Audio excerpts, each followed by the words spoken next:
Welcome to Selling in the Motor Trade, in association with Automotive Management and SMT. This is the weekly podcast where we share best practice, tips, and ideas on how to sell more cars, improve your service department, and generally put more profit into your dealership or dealer group. I'm your host, Simon Bowkett, or some of you might already know me as Skippy. And firstly, I want to say thank you for taking the time to tune in.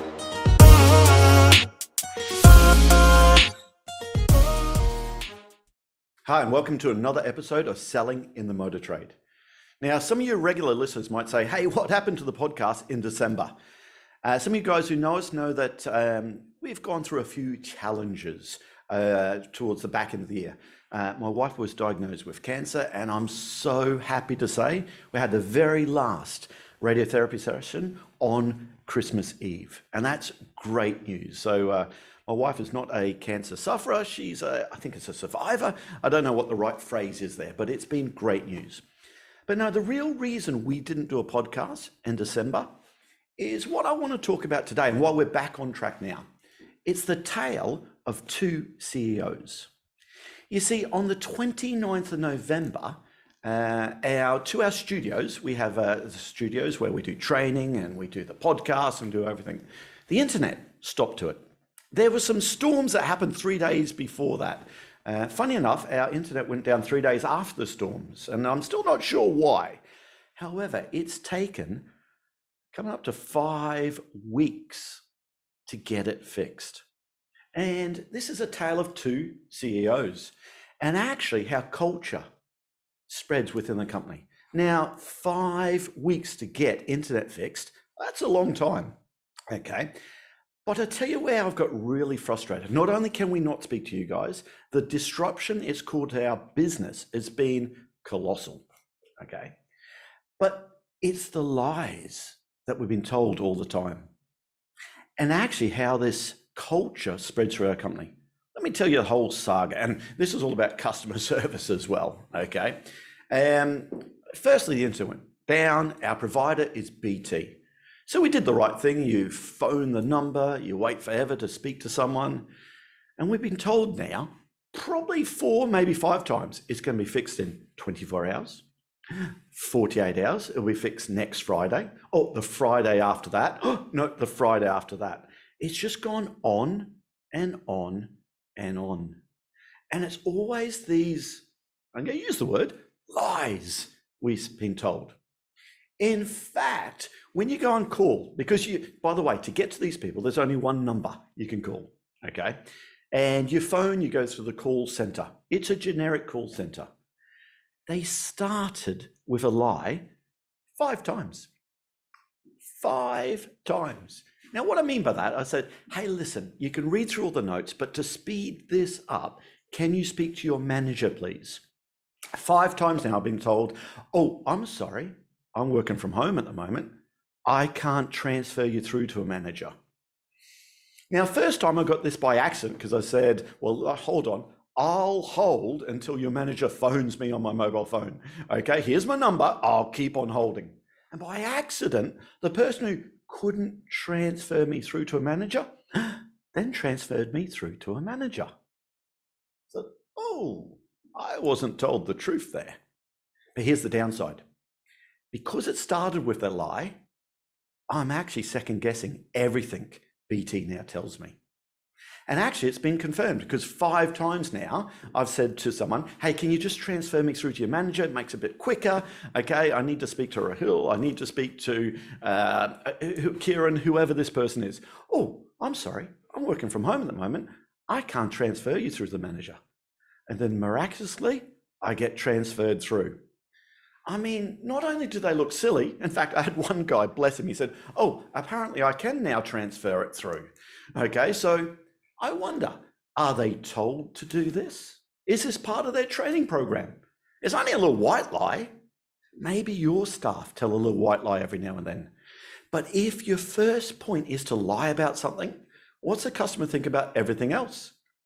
So of course it has been backed up because when I was told it was fixed on the 24th and then 48 hours, 24 hours, 48 hours. Then it's going to be next Friday. Then it was going to be Christmas Eve. It was going to be fixed. Okay. I'm in email conversation with these people. Okay. They're going to fix a poll on Christmas Eve. I said, Kieran, this ain't going to happen, is it? Be honest with me so I can make other plans for the business. Okay. When is it going to happen? Is it 6 weeks? Is it what's going to happen there? The man finished work and never even had the decency to say, oh, I'm sorry, I've finished work now. I still haven't got an answer. Oh, by the way, at this point, I didn't just want it fixed. I want to know a date when it's going to be fixed. I couldn't get it. So then everything stops at Christmas. I hope you had a nice Christmas. I know we definitely did. It was celebration time for us, obviously. Okay. But then between Christmas and New Year, I got 3 days. I start again. The longest I was on hold was 3.5 hours. But you know what? SymcoTraining between Christmas and New Year, I got nothing else I can do. Okay. So 3.5 hours, I finally get through to someone. I say, hey, when's it going to be fixed? When's it going to be fixed? And I can't get a date. But here's the tale of two CEOs. Out of frustration, I copied in the CEO, Philip Jensen, to BT on just one of the emails. Actually, when I copied him in, because by the way, I work in the service industry. I don't want to go and complain to the top to start with. I just want the service that we're paying for. And I know we've all had situations like this. But anyway, I copied in on one. And to be fair, there was another complaints team and they sent me an email. And again, it was just broken promises. In fact, I've had 4 people now saying, I'm going to own this problem to the end. Words are cheap. Action speaks volumes to a customer. Out of frustration, I sent an email to Philip Jensen and to Clive, I think it's Sally. Now, Clive Sally is the CEO of OpenReach. For people not listening to this in the UK, OpenReach are the people who put the telephone and the fiber and all the wires around. BT is our provider. Well, currently our provider, might not be going forward. We'll have to watch that one. But anyway, I put an email into both of them. I said, please help. Almost 5 weeks ago, our internet to our business has stopped. I need to make plans for 2022. Please, I need someone to own this. Could someone please tell me what date we will expect to get internet? Okay, I understand it's COVID times. I understand it's the time of the year, but this was the 29th of November. We're on New Year's Eve. I need a date. Tale of 2 CEOs.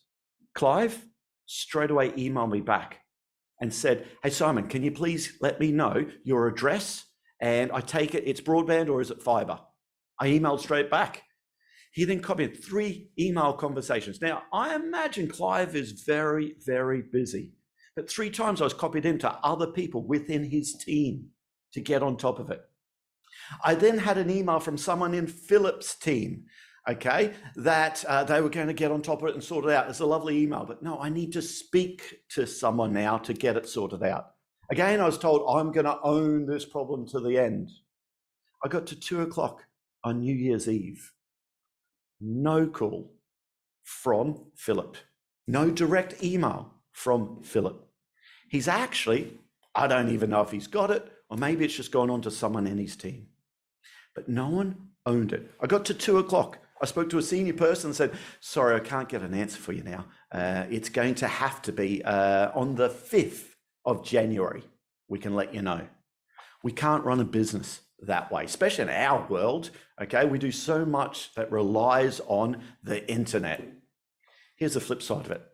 Clive's team, because he took ownership, I had a phone call from a man called Chris. I had his mobile number. Okay, I actually had the last call with him. I think it was about 4:30.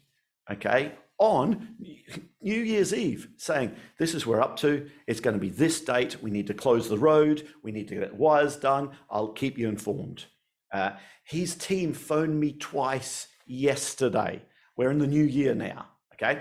His last text message with Chris from OpenReach was actually 7:30 last night informing me how we're going to have internet tomorrow. Here's the difference between those two things. One, Philip, I don't mind mentioning this, okay?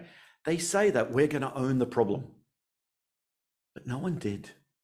If the CEO is just going to pass it on to someone else, what's that do to everyone else in that team? Any wonder the senior person in his company gave up on 2:00 on New Year's Eve? Too hard, not going to get an answer. The flip side of it, because Clive took ownership of it. He emailed. Now, this is a big old company. He didn't have to email me 3 times on New Year's Eve, but because he did, and it wouldn't have taken long, he just copied me in on it. His team knew that he was taking ownership of it. So I ask you, well, firstly, it's nice to be back with the podcast. Our weekly podcasts are resuming again, okay? You'll see I'm still not back in the studio yet, but tomorrow, hopefully I'm back. But actually, own an issue. Because I think what's happened there, it's the culture of BT. If they're going to tell a lie, now I doubt very much it's in their training manual. Tell the customer a little white lie to start with to get them off the back. Tell the customer what they want to hear. Guess what? If I've had that same thing from 4 or 5 people, it's definitely the culture. They've heard it from someone else, tell people what they want to hear. But you know what? That doesn't cut it. So when the CEO takes off early on New Year's Eve, might not even be there, that culture is still within his business. So you know what? I don't know if you've had to deal with BT, if you had to deal with OpenReach, but all I can tell you is I wish I dealt directly with OpenReach actually 3 weeks ago, 2 weeks ago. So have a look at that in your own business, okay? Do your team take ownership of the issue? Do they pass the buck to someone else? Actually, in OpenReach, I've only had communication now with 3 people.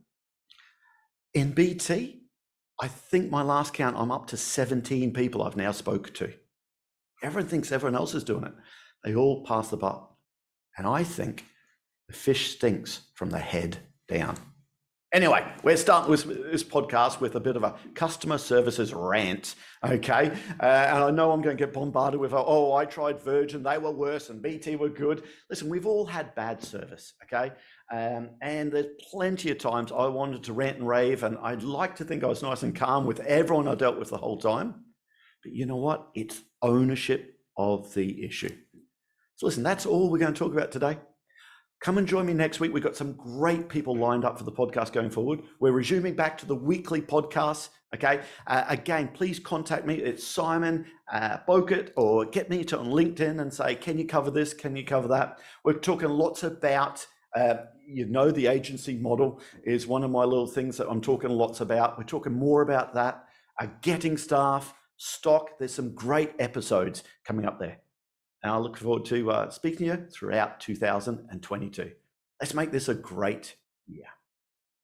That just leaves me to say that all details of this episode and other episodes on the selling in the motor trade can be found on our website, symcotraining.co.uk.